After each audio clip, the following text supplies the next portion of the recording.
లైవ్లో చూస్తున్న మరి మా యొక్క ప్రియులకు కూడా హృదయపూర్వక వందనాలు. వాక్య భాగంలోనికి వెళదాం. 2వ రాజుల గ్రంథము 13వ అధ్యాయము 14వ వచనం నుండి 19వ వచనం వరకు. అంతటా ఎలీషా అంతటా ఎలీషా మరణకరమైన రోగము చేత పీడితుడై ఉండగా ఇశ్రాయేలు రాజైన యెహోయాషు అతని యొద్దకు వచ్చి అతనిని చూచి కన్నీరు విడుచుచు నా తండ్రి ఇశ్రాయేలు వారికి రథమును రౌతులను నీవే అని ఏడ్చెను. అందుకు ఎలీషా నీవు వింటి బాణములను తీసుకోమని అతనితో చెప్పగా అతడు వింటిని బాణములను తీసుకొనెను. నీ చెయ్యి వింటి మీద ఉంచుమని అతడు ఇశ్రాయేలు రాజుతో చెప్పగా అతడు తన చెయ్యి వింటి మీద ఉంచినప్పుడు ఎలీషా తన చేతులను రాజు చేతుల మీద వేసి తూర్పు వైపునున్న కిటికీని విప్పుమని చెప్పగా అతడు విప్పెను. అప్పుడు ఎలీషా బాణం వేయమని చెప్పగా అతడు బాణం వేసెను. అతడు ఇది యెహోవా రక్షణ బాణము, సిరియనుల చేతిలో నుండి మిమ్మల్ని రక్షించు బాణము, సిరియనులు నాశనమగునట్లు నీవు అఫేకులో వారిని హతము చేయదు అని చెప్పి బాణములను పట్టుకొమ్మనగా అతడు పట్టుకొనెను. అతడు ఇశ్రాయేలు రాజుతో నేలను కొట్టుమన్నప్పుడు అతడు ముమ్మారు కొట్టి మానెను. అందు నిమిత్తము దైవజనుడు అతని మీద కోపగించి నీవు 5 మార్లైనను 6 మార్లైనను కొట్టిన ఎడల సిరియన్లు నాశనమగు వరకు నీవు వారిని హతము చేసేదవు, హతం చేసి ఉందువు. అయితే ఇప్పుడు ముమ్మారు మాత్రమే సిరియన్లను ఓడించేదని చెప్పాను. చాలండి. చదివిన వాక్య భాగము 14వ వచనంలో మనం చూస్తూ ఉన్నాం. ఎలీషా మరణకరమైన రోగము చేత పీడితుడై ఉండగా, ఎలీషాకు మరణకరమైన రోగము చేత పీడించబడుతూ ఉన్నాడు. మరి ఎలీషా చాలా స్వస్థతలు చేశాడు, నీరుని బాగు చేశాడు. అంతేకాకుండా చనిపోయిన వారిని సైతము అతడు లేపాడు. కానీ మరణము అనేది ప్రతి మనిషికి ఆదాము ద్వారా సంక్రమించింది. దానిని జయించడం అనేది సాధ్యము కాల. ఇక్కడ ఎలీషా కూడా దానికి అతీతుడేమి కాదు. ఇక్కడ ఎలీషా కూడా మరణ రోగము చేత పీడితుడై పడక మీద ఉన్నాడు. పడక మీద ఉన్నప్పుడు మన యొక్క ముఖ్యమైన భాగం ఏమిటంటే ఇజ్రాయేలు రాజును గూర్చిన ధ్యానం. ఇజ్రాయేలు రాజు వచ్చాడు. ఈ ఇజ్రాయేలు రాజు పేరేమిటి? యెహోయాషు. మరలా చెప్పండి ఒకసారి, యెహోయాషు. ఈ యెహోయాషు అనే ఇజ్రాయేలు రాజు ఎలీషా మరణ పడక మీద ఉన్నాడని తెలిసి ఎలీషా దగ్గరకు వచ్చాడు. ఎలీషా దగ్గరకు వచ్చి ఏమని అంటున్నాడు? నా తండ్రి ఇజ్రాయేలు వారికి రథమును రౌతులను నీవే అని కన్నీరు విడుచుచు ఏడ్చుచు మాట్లాడుతూ ఉన్నాడు. కన్నీరు ఎందుకు విడుస్తున్నాడు? కన్నీరు ఎందుకు విడిచి ఎందుకు అలా బాధగా మాట్లాడుతున్నాడు అంటే, ఇజ్రాయేలు రాజ్యము దాదాపుగా దేవునిని వదిలిపెట్టిన వారై ఉండి అనేక సందర్భాలలో వాళ్ళు శత్రువుల చేత పీడింపబడుతూ ఉన్నారు. ముందు వచనాల్లో చూస్తే, లేక గడిచిన వారంలో మనం చూస్తే, సిరియనులు ఎప్పటికప్పుడు కూడా ఇజ్రాయేలీయుల మీదకు యుద్ధానికి వస్తూ ఉంటే ఈ ఎలీషానే ఇజ్రాయేలు రాజుకు సమాచారం పంపించేవాడు. రాజా, ఫలానా చోట ఇదిగో సిరియనుల దండు దిగి ఉన్నది, గనుక నీవు అచ్చడికి వెళ్ళవద్దు అని చెప్పి ఎప్పటికప్పుడు కాపాడుతూ వచ్చాడు. అలా ఎప్పటికప్పుడు కూడా బలహీనమైన ఇజ్రాయేలు రాజ్యాన్ని ఈ దైవజనుడు కాపాడుకుంటూ వస్తూ ఉన్నాడు. అంతేకాకుండా ఇదే అధ్యాయంలో మనం చూసినట్లయితే ముందు వచనాలు 7వ వచనంలో మనం చూసినట్లయితే 7వ వచనం ఒకసారి చదువుదాం రండి. రౌతులలో 50 మందియు, రథములలో 10, కాల్బలములో 10,000 మంది మాత్రమే 10,000 మంది మాత్రమే యెహోయాహాజు దగ్గర దగ్గర ఉండిరి. మిగిలిన వారిని సిరియా రాజు దొల్లగొట్టిన ధూళి వలె నాశనము చేసి ఉండెను. చాలండి. ఈ యెహోయాహాజు గురించి మాట్లాడుతున్నాడు ఇక్కడ. ఈ యెహోయాహాజు ఎవరయ్యా అంటే ఈ యెహోయాషు యొక్క తండ్రి.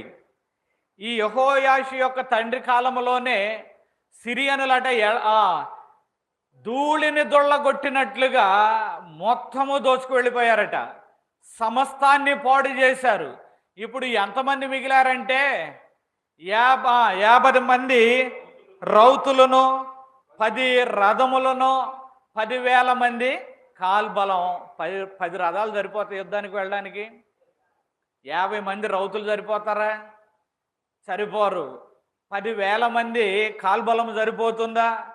ఆ రోజుల్లో ఇజ్రాయేలీల యొక్క కాలంలో సిరియనులు కావచ్చు, మిద్యానీయులు కావచ్చు, కూషు దేశపు రాజులు కావచ్చు, వేలకు మంది, అనగా 10 లక్షల మందితో యుద్ధానికి వచ్చాడు. కూషీయుడైన జరహు అనే ఆయన యెహోషాపాతు మీదకి ఎంతమంది వచ్చాడట? 10 లక్షల మంది. యెహోషాపాతు దగ్గర 5 లక్షల మంది ఉన్నారు. 5 లక్షల మందే ప్రభువా మా బలము చాలదు అని చెప్పి దేవుని దగ్గర మొరబెట్టాడు. అలాంటిది ఈ ఇజ్రాయేలు రాజు అయిన యెహోయాషు దగ్గర ఎంతమంది ఉన్నారట? 10,000 మంది. కాల్బలము, 10 రథములు ఉన్నాయట. ఎన్ని రథాలు? 10 రథములు. 10 రథములు అసలు లెక్కలో లేనివే. సాధారణమైన ఒక ధనవంతుడి దగ్గరే బహుశా 10 రథాలు ఉంటాయేమో. అలాంటి దుర్భరమైన పరిస్థితుల్లో కూడా ఆ ఇశ్రాయేలు రాజ్యాన్ని దైవజనుడైన ఎలీషా కాపుగాయుచూ వస్తూ ఉన్నాడు. హల్లెలూయా. అలాంటి పరిస్థితులలో ఇప్పుడు ఎలీషా మరణకరమైన రోగము చేత పీడింపబడుతున్నాడు అనే మాట వినేసరికి యెహోయాషుకు ఒక్కసారిగా ఎక్కడ లేని భయం. అందుకనే వచ్చి, అయ్యా, ఇజ్రాయేలుకు రథమును రౌతులను నీవే, ఇజ్రాయేలు రాజ్యమును నీ వలనే కాపాడబడుచున్నదే, నీ వలనే అది ఇప్పటికీ నేను నిలిచి ఉన్నది. అలాంటి ఎలీషా దైవజనుడు నీవు లేకపోతే ఈ దేశం ఏమైపోతుందో కదా అని చెప్పి కేకలు పెట్టి కన్నీరు గార్చి ఏడ్చుచూ ఉన్నాడు. పశ్చాత్తాపడుతున్నాడో లేక అతడు విషయాన్ని గ్రహించి ఏడ్చుచూనే మాట్లాడుతూ ఉన్నాడు. అప్పుడు ఎలీషా అన్నాడు కనికరించి, రాజా యెహోయాషు, నీవు ఒక పని చేయి, నీ చేతితో వింటిని బాణములను తీసుకొనుము. ఏడుస్తున్నాడు కదా, కనికరం పుట్టి ఉంటుంది. ఏడుస్తున్నాడు కదా, జాలి దయ పుట్టి ఉంటుంది.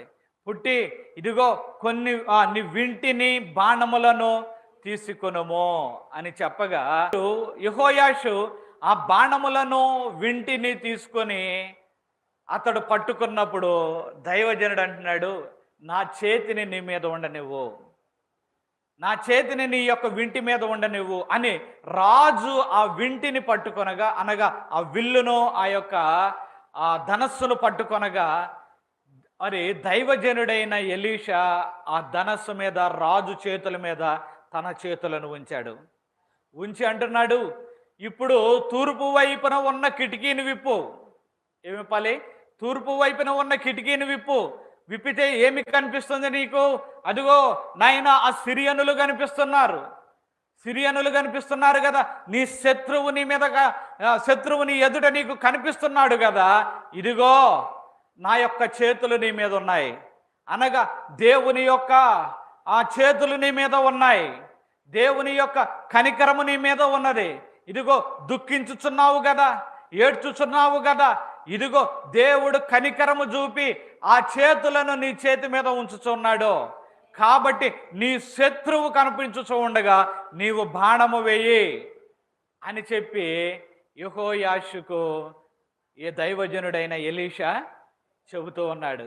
చెబుతూ ఉన్నప్పుడు దైవజనుడైన ఎలీషా మాటకు అతడు తలయొగ్గి బాణమును ఎక్కుపెట్టి విసిరాడు.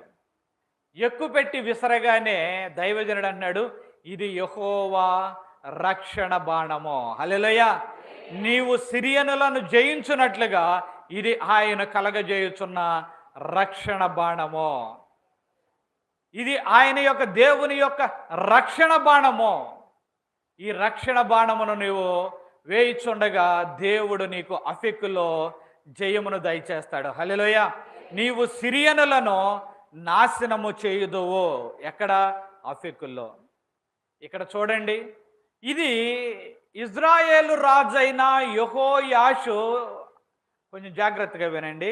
ఇజ్రాయేలు రాజైన యెహోయాషు మనకు బాహ్యంగా కనిపిస్తున్నాడు కానీ, బాహ్య రూపకంగా కనిపిస్తున్నాడు కానీ, సాదృశ్యముగా చూస్తే ఇదిగో ఎలా ఉంది అంటే, యెహోయాషు దైవజనుడి దగ్గరకు వచ్చి మొరపెట్టడం మనము దేవుని సన్నిధానానికి వెళ్ళి మొరపెట్టడంతో సమానం. దైవజనుడైన ఎలీషా కనికరించినట్లుగా పరిశుద్ధాత్మ దేవుడు మన ఎడల కనికరించినట్లుగా దానికి సాదృశ్యముగా ఉన్నది. సాదృశ్యముగా ఉండి అంటున్నాడు, ఇదిగో నీ చేతి మీద నా చేతిని ఉంచుతున్నా, ఇదిగో నీ చేతుల మీద నా చేతులను ఉంచుతున్నా, ఇదిగో నీవు ఇప్పుడు బాణమును వేయుము, బాణమును వేసి శత్రువు నీకు కనబడుచు ఉండగా ఆ శత్రువు మీదకు నీ బాణమును వదిలిపెట్టు. హల్లెలూయా. ఇది మనకును కూడా పరిశుద్ధాత్మ దేవుడు, ఇదిగో నీవు ఏడ్చుచూ ఉండగా, నీవు మొరపెట్టుచూ ఉండగా నేను మీకు తోడుగా ఉన్నాను, మీరు శత్రువు మీద నీకు విజయాన్ని దయచేస్తాను. అందుకని మనకు బైబిల్ గ్రంథంలో ఒక మాట ఉంటుంది, ఏమనంటే ఎఫెసీయులకు రాసిన పత్రిక 6వ అధ్యాయం 12వ వచనం ఒకసారి చూద్దాం రండి. ఎఫెసీయులకు రాసిన పత్రిక 6వ అధ్యాయం 12వ వచనం. ఏలయనగా మనము పోరాడునది శరీరులతో కాదుగా కానీ ప్రధానులతోను అధికారులతోను ప్రస్తుత అంధకార సంబంధులకు లోకనాథులతోను ఆకాశ మండలమందున్న దురాత్మల సమూహముతోను పోరాడుచున్నాము. చాలండి. ఏమిటట? ఎవరితో పోరాడుతున్నాం? ఆత్మ సంబంధమగు ఆకాశ మండలమందున్న దురాత్మల సమూహముతోనూ అంధకార సంబంధులకు లోకనాథులతోనూ మనము పోరాటం చేస్తూ ఉన్నాం. పోరాటం చేస్తూ ఉన్నప్పుడు పరిశుద్ధాత్మ దేవుడు మన చేతులను బలపరుస్తాడు. పరిశుద్ధాత్మ దేవుడు మన చేతులను బలపరిచి మనకు విజయాన్ని దయచేస్తాడు. హల్లెలూయా. దేవుడు మనకు విజయాన్ని దయచేస్తాడు.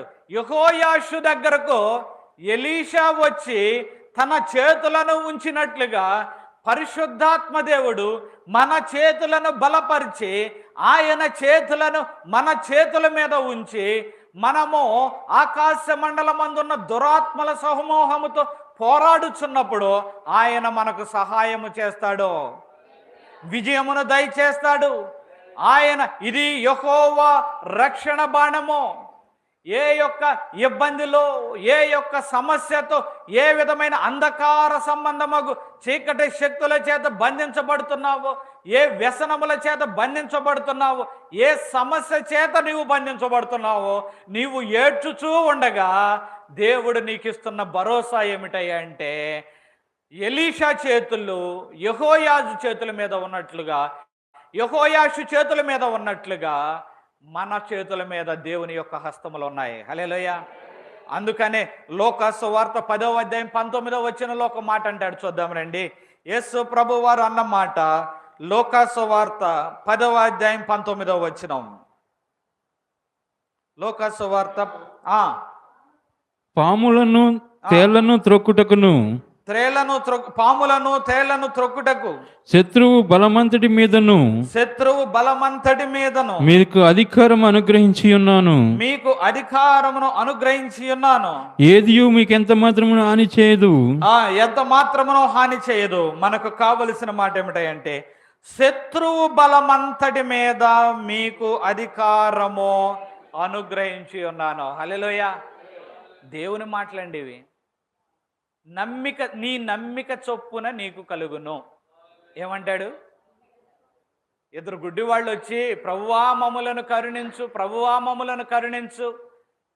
చదవదులేండి, మత్తయి సువార్త 9:27 ఉంటుంది. ఇద్దరు గుడ్డి వాళ్ళు వచ్చి, ప్రభువా దావీదు కుమారుడా మమ్ములను కరుణించు, మమ్ములను కరుణించు, మమ్ములను కరుణించు అని కేకలు వేస్తుంటే, ప్రభువారట దారి వెంబడి వెళుతున్నప్పుడు వాళ్ళని పట్టించుకున్నట్లుగా కనిపించడు. కానీ ఇంట చేరిన తర్వాత, ఇంట ప్రవేశించిన తర్వాత వారిని పిలిచి అంటాడు, అబ్బాయి మీరు ఏం కావాలని కోరుకుంటున్నారు, మీరు దేనిని ఆశిస్తున్నారు నా దగ్గర అంటే, ప్రభువా మేము 2 కళ్ళు లేని వాళ్ళం, గుడ్డి వాళ్ళము నాయన, అయ్యా మాకు భవిష్యత్తు లేదు నాయన, మమ్ములను కనికరిస్తావా అంటే ప్రభు అన్నాడు, మీరు నమ్ముచున్నారా? ఆ మాట కనిపిస్తున్నా మనకు. అంటాడు, ఇదిగో నేను ఇది చేయగలనని మీరు నమ్ముచున్నారా అంటే వాళ్ళు అంటారు, ప్రభువా మేము నమ్ముచున్నాము. హల్లెలూయా. మీ నమ్మిక చొప్పున మీకు కలుగునుగాక. హల్లెలూయా. దేవుని యొక్క వాక్యం ఏం చెబుతుందంటే, ఇదిగో శత్రువు యొక్క బలమంతటి మీదను మీకు నేను అధికారము అనుగ్రహించి ఉన్నాను. ఇదిగో శత్రువు మీకు కనిపించుచూ ఉండగా శత్రువు యొక్క బలము మీద మీకు అధికారమును నీకు ఇస్తూ ఉన్నాను. శత్రువును మీరు జయించుటకును, శత్రువును గద్దించుటకును, శత్రువు యొక్క బలమును అణగద్రొక్కుటకును నేను మీకు అధికారమును ఇస్తూ ఉన్నాను. హల్లెలూయా. అధికారమును ఇస్తున్నాను. కానీ నమ్ముచున్నావా? నమ్మిక కలిగి ఉన్నావా? నీ నమ్మిక చొప్పున నీకు కలుగునుగాక. హల్లెలూయా. 2 విషయాలు గుర్తుపెట్టుకోండి ఉదయకాలంలో. మొదటిది భక్తి జీవితము. భక్తి జీవితం గట్టిగా ఉంటేనే విశ్వాస జీవితంలోనికి అడుగు పెట్టగలవు. అర్థమవుతుందా? ఆ పై భక్తి మనము చేసి విశ్వాసము వచ్చేయమంటే, ఇదైతే నా వ్యక్తిగత అనుభవము ఏమిటంటే, విశ్వాసము కష్ట సమయంలో వచ్చేయి అంటే అది రాదు. ఎందుకో తెలుసా? భక్తి జీవితం సరిగా లేదు. భక్తి జీవితం సరిగా ఉంటే, పరిశుద్ధాత్మ దేవుడు నీతో ఉంటే, ఇదిగో నీవు చదివిన వాగ్దానములు ఆయన నీకు జ్ఞాపకం చేస్తాడు. ఇదిగో నీవు చేసిన ప్రార్థనను ఆయన నీకు జ్ఞాపకం చేస్తాడు. నీవు నడిచిన యథార్థ హృదయాన్ని, నీవు నడిచిన యథార్థవంతమైన జీవితాన్ని ఆయన పరిశుద్ధాత్మ దేవుడు నీకు జ్ఞాపకం చేస్తాడు. హిజ్కియా దగ్గరికి వచ్చి యెషయా అన్నాడు, ఇదిగో హిజ్కియా నువ్వు మరణిస్తున్నావు, ఇక నీ ఇల్లంతటిని చక్కపెట్టుకో అంటే హిజ్కియా ఏమని ప్రార్థన చేశాడండి? అయ్యా నేను నీ యొక్క సన్నిధానములో ఎంత యథార్థముగాను నేను నడుచుకున్నానో, ఎలా ప్రవర్తించానో ఒక్కసారి జ్ఞాపకం చేసుకోయ్యా. ఎక్కడి నుంచి వచ్చింది ఈ విశ్వాసం? ఎక్కడ నుండి వచ్చింది ఈ నమ్మిక అంటే, ఇదిగో భక్తిలో నుంచి నమ్మిక వస్తుంది. తగ్గింపు జీవితంలో నుండి నమ్మిక వస్తుంది. దేవునికి లోబడుటలో నుండి నమ్మిక వస్తుంది. దేవునికి లోబడకయు గర్వ హృదయములు కలిగి ఉండి పాపములు చేస్తూ, పాప హృదయమును కలిగి ఉండి పాపమును చేస్తూ కూడా నాకు విశ్వాసము ఉన్నది, దేవుడు కార్యములను జరిగిస్తాడు అని నీవు అంటున్నట్లయితే ఇదంతా కూడా పెదాల నుండే వస్తుంది. లోపలేముంది? అవిశ్వాసము ఉన్నది. కాబట్టి విశ్వాసికి కావలసింది భక్తి జీవితం. ఆ భక్తి జీవితంలో నుండి విశ్వాసం అనేది పుట్టుకొని వస్తుంది. హల్లెలూయా. ఈ రోజున నీవు విశ్వాసివై దేవుని కార్యములను చూడాలని ఆశపడుతున్నావా? మొదటిగా యథార్థమైన హృదయాన్ని, పాపమును చెడుతనమును నీ యొద్ద నుండి తొలగించుకో, యథార్థమైన హృదయాన్ని కలిగి ఉండు. అప్పుడు నీలో విశ్వాసం అనేది పెళ్ళు బిగుతుంది. అప్పుడు అది ఉబుకుతూ ఉంటుంది, ఓటవలే ఉబుకుతూ ఉంటుంది. నేను యథార్థంగా ఉన్నాను కదా, నా దేవుడు నాకు ఎందుకు సహాయం చేయడు? నీ యొక్క భక్తి నీకు ధైర్యం పుట్టించదా? అని యోబు గ్రంథంలో చూస్తాం. యోబు యొక్క స్నేహితుడు ఆ మాట అన్నప్పటికీ కూడా వాస్తవమే, అది నిజమే. అది మన యొక్క భక్తి ఏం పుట్టిస్తుందట? మనకు ధైర్యాన్ని పుట్టిస్తుంది. దేవుడు మనకు లోకము మీదను లేక సాతాను మీదను చీకటి అంధకార శక్తుల మీదను అధికారమును దయచేశాడు. అయితే అధికారమును వాడుకుంటున్నావా? అయితే అధికారమును సరిగా నువ్వు ఉపయోగించుకుంటున్నావా? లేక ఇదిగో లోకములో ఉన్నట్లుగానే ఏదో అల్లాటప్పగా, ఏదో పైన భక్తి, ఏదో నామకార్థపు భక్తి, దీని వలన మనకు ఏ మేలు కలుగదో. ఆత్మార్పణ చేయకయే ఆశించితిని చెలిమి, అహమును ప్రేమించుచునే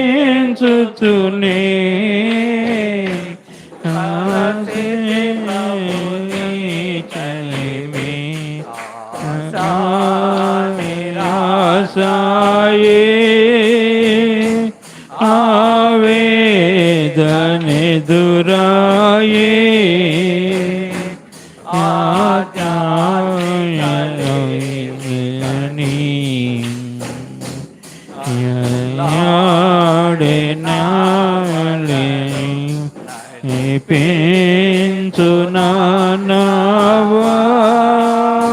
హల్లెలూయా.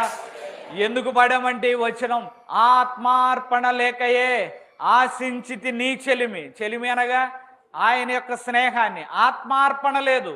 ఆత్మార్పణ లేకుండానే ఆశించితి నీ చెలిమి, అహమును ప్రేమించు. అహము అంటే గర్వం.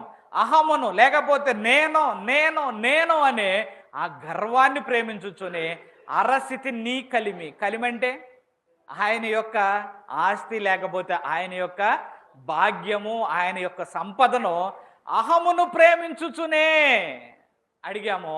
అడిగితే ఏమైందట?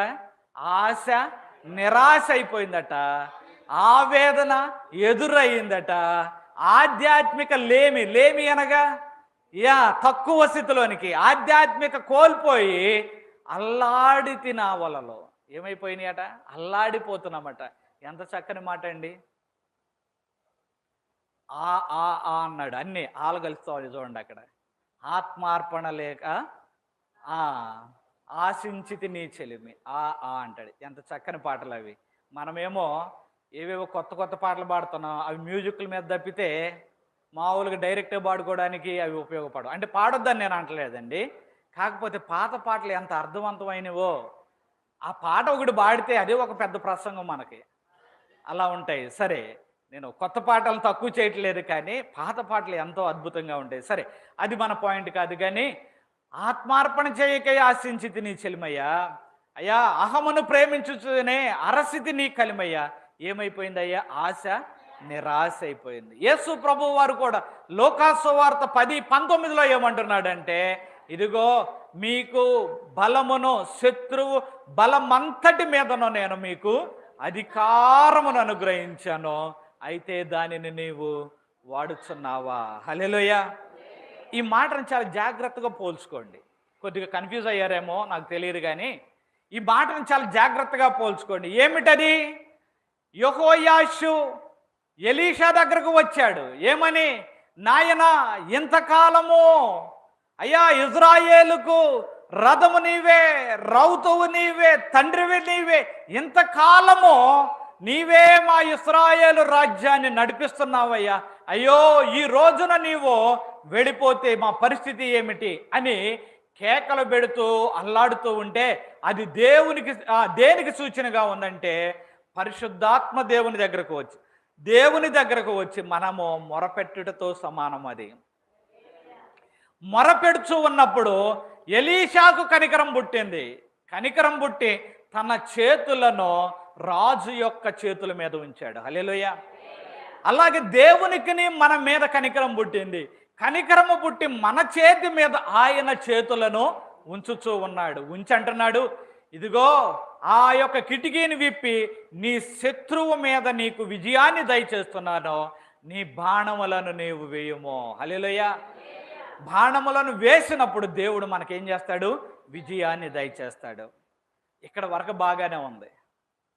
తర్వాత ఎలీషా అన్నాడు, ఇదిగో మిగిలిన బాణాలను పట్టుకో. మొదటి బాణము యెహోవా యొక్క రక్షణ బాణము. మొదటి అడుగు, మొదటి విజయాన్ని ఆయన నీకు దయచేశాడు. దయచేసిన తర్వాత విజయాన్ని పొందుకుంటావు. విజయాన్ని పొందుకునే ఆ యొక్క విశ్వాసము కలిగిన తర్వాత మిగిలిన బాణాలను పట్టుకొని నేలకు కొట్టమన్నాడు. ఎక్కడ కొట్టమన్నాడు? నేలకు కొట్టమన్నప్పుడు ఇక్కడండి యెహోయాషు ఏం చేశాడు? నేలకు కొడుతూ ఉన్నాడు. కొడుతూ కొడుతూ ఎన్నిసార్లు కొట్టాడు? ముమ్మారు కొట్టి కొట్టట మానివేశాను. ఎలీషా కోపం వచ్చింది. అయ్యా, నువ్వు ముమ్మారు కాకుండా 5 మార్లైనను 6 మార్లైనను నీవు కొట్టినట్లయితే సిరియనులు నాశనమగు వరకు కూడా నీవు విజయాన్ని పొందుకునేవాడవో. మధ్యలో ఆపేశావే. ఇక్కడ ఇది మనకు ఒక మెయిన్ పాయింట్ ఏమిటంటే, శత్రువు కళ్ళ ఎదురుగా కనిపిస్తున్నాడు. తండ్రి కాలంలోనే వీళ్ళకు ఉన్నదాన్ని అంతటినీ దొడగొట్టుకొని వెళ్ళిపోయాడు. ఎవరో? సిరియనుల రాజు. సిరియనుల రాజు ఉన్నది అంతటినీ దొడగొట్టుకొని వెళ్ళిపోతే వీళ్ళకు మిగిలింది ఎన్ని అంట? 10 రథములు, 50 మంది రౌతులు, 10,000 మంది కాల్బా, ఎంతే మిగిలింది. ఇప్పుడు శత్రువు కనిపిస్తున్నాడు. కనిపించినప్పుడు ఎంత కసి రావాలండి? ఏం కావాలి? ఎంత కసి రావాలి? ఇంతకాలము మమ్మలను అణగద్రొక్కినవాడా, ఇంతకాలము మమ్మలను అణగదొక్కిన శత్రువు మాకు కనిపిస్తూ ఉండగా, ఇదిగో యెహోవా యొక్క రక్షణ బాణములు మా చేతిలో ఉన్నాయి. ఇదిగో దైవజనుని యొక్క చేయి నా చేయి మీద ఉన్నది. ఇదిగో అవకాశము నా దేవుడు నాకు ఇచ్చాడు. ఇదిగో ఇప్పుడు ఈ రక్షణ బాణములను నేను కసి తీరా కొట్టాలి, కసి తీరా కొట్టాలి. ఆ శత్రువుని నేను వాడి తల చితుకునంతగా, వాడి తల చితగొట్టునంతబడగా నేను కసితో కొట్టాలి అని చెప్పి, అస్సలు నిజముగా కసి ఉన్నవాడైతే, అంటే కసి అంటే ఇది పట్టుదల, కోపం, శత్రువు మీద విజయము కావాలని ఆకాంక్ష ఉన్నవాడైతే దైవజనుడు 5 మార్లు అన్నాడు, 6 మార్లు అన్నాడు. కానీ దైవజనుడు ఆపు అనేదాకా కొడుతూనే ఉండాలి. అవునా కాదు? కొడుతూనే ఉండాలి. ఎందుకు? సిరియనులు కనపడుతున్నారు. ఎంత దోచుకుపోయారు, మన జీవితాన్ని ఎంత దుర్భరంగా మార్చేశారు, ఎంత దుర్భరంగా మార్చేశారు, ఎంత దుర్భరంగా మార్చేశారని కొడుతూనే కొడుతూనే కొడుతూనే ఉండాలి. కానీ ఈ దైవజనుడికట క్షమించండి, ఈ రాజుకట నిర్లక్ష్యము.